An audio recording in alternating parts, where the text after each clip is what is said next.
E aí, gente, tudo bem com vocês? Bem-vindos ao meu canal, eu sou o Gabriel e hoje nós vamos desvendar a capa do novo álbum da Beyoncé, Cowboy Carter.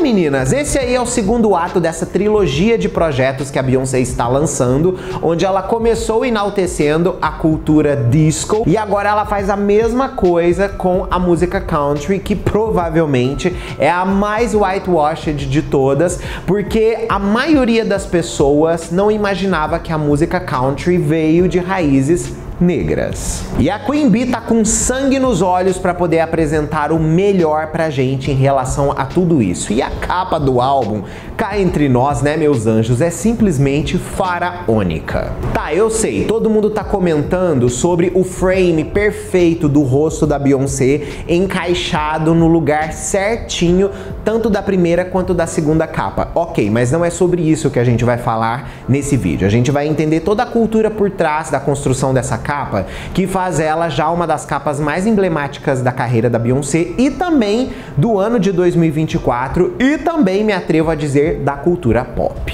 Mas antes, já sabe, se você não é inscrito aqui no canal, já se inscreve, vem fazer parte da nossa comunidade. Aqui eu falo de música pop e entretenimento e vai ser maravilhoso ter você aqui com a gente. Além disso, tem a loja de camisetas aqui do canal com várias estampas inspiradas pelos artistas que eu trago aqui, que eu tenho certeza que você vai amar. Se por um acaso você não conhece, já clica no link que está fixado no topo aqui dos comentários ou na descrição do vídeo. Você vai ser redirecionado, vai conferir todas as estampas e eu tenho certeza que você vai amar. This ain't Texas.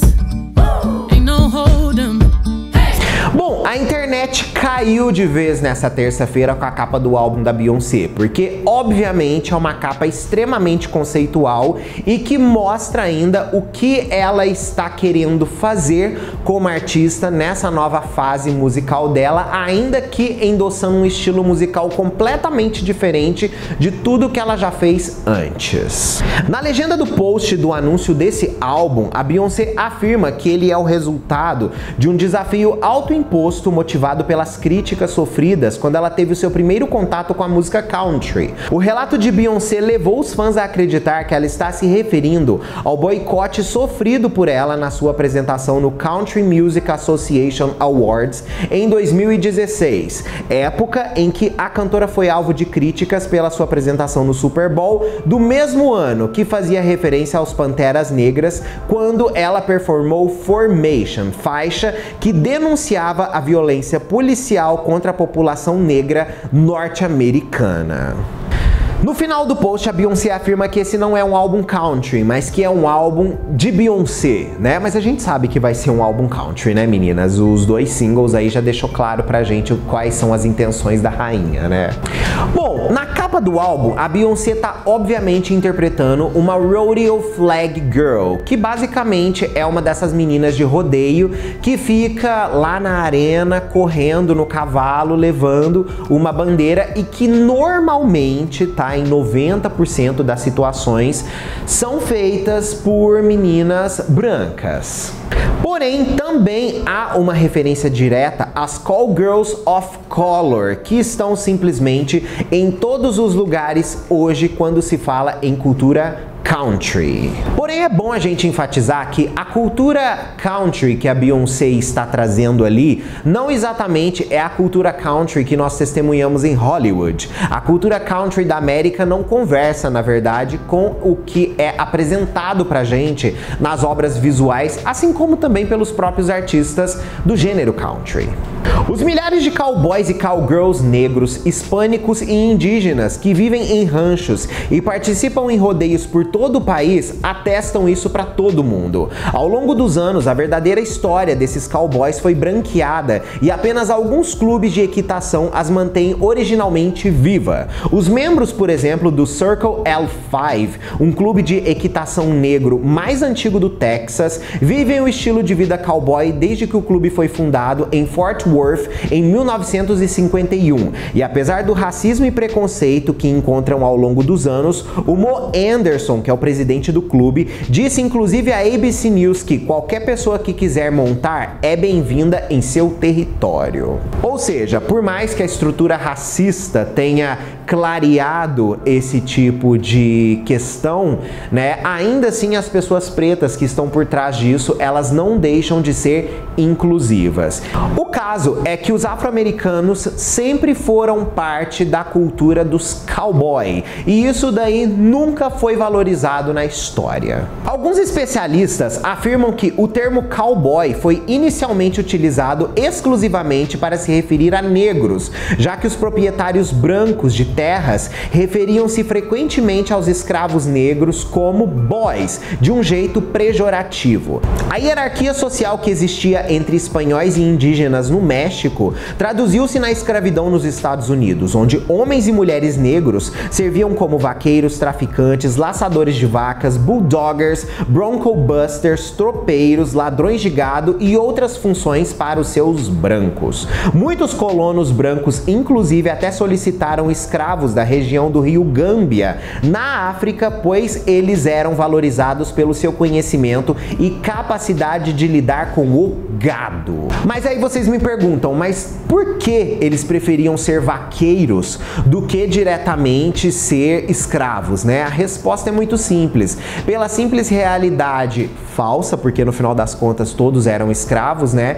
De estarem lidando com uma questão mais livre, de ter que lidar com animais, entre outras coisas, que não literalmente era aquela realidade do trabalho escravo braçal. Ainda assim, foi só quando a escravatura foi abolida em 1865 que os homens brancos começaram a contratá-los para diretamente fazer o trabalho no rancho, uma vez que suas habilidades a cavalo se tornaram respeitadas nos círculos de cowboys.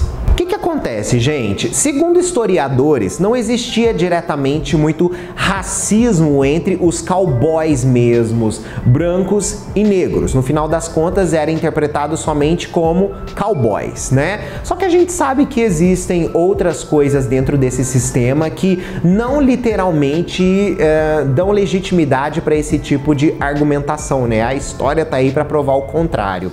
Mas existia um certo equilíbrio nessa função nos tempos antigos. Só que o caso era o seguinte: se naquela época os cowboys ganhavam, por exemplo, $1 ao dia para fazer essa função, os negros ganhavam ainda menos e os hispânicos então menos ainda. Isso durante 1880 e 1930, então não faz tanto tempo assim que isso mudou. Tá, mas a Beyoncé é uma mulher, né? E onde que a história das mulheres entra nessa realidade de cowboy, né? Na verdade, a história das mulheres nesse aspecto nunca foi tão assim, vamos dizer, comentada por aí. Pelo menos em todas as pesquisas que eu fiz para poder trazer isso aqui para vocês, pouquíssimas mulheres eram mencionadas, mas um nome se repetiu sempre como o grande exemplo por trás das mulheres que tomaram frente desse tipo de função.